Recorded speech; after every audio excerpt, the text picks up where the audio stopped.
I wanted to do a short video on handcuff picking. This is a set of peerless cuffs. I had an official use for them at one point, not so much anymore.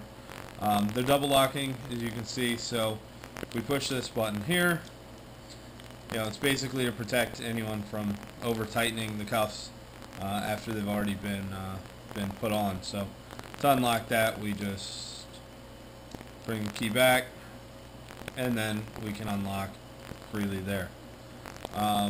Standard cuff key, nothing special. Used a bit, but to pick this, I'm going to use a standard hook.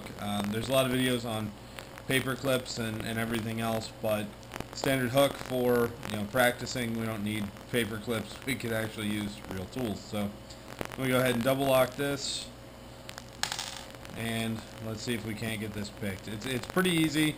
The end of the pick is going to act sort of as the dimple of the cuff head there. So take this, slide it in, slide it around,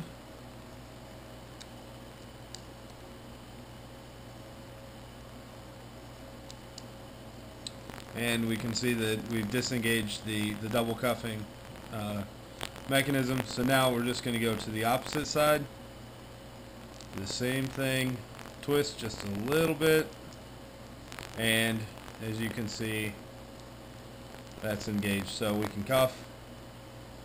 It's locked again. Again, we just twist. Well, a little bit too hard there, but that happens. So just go again, get that in there, twist maybe,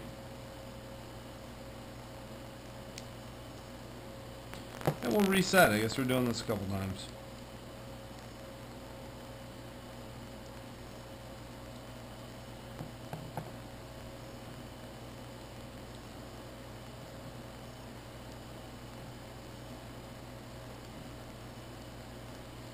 There we go. So I don't know if you can see inside, but basically we twist this and there's a notched lever that pulls down. Again, this is a standard set of peerless handcuffs, but I have a set of Smith & Wessons. Those are exactly the same. Mechanisms are the same on almost all standard handcuffs. So hopefully there's no use for you to actually use this in any real capacity, but if you're just playing around with picking some stuff, there's a little bit more information for you. Alright guys, take it easy.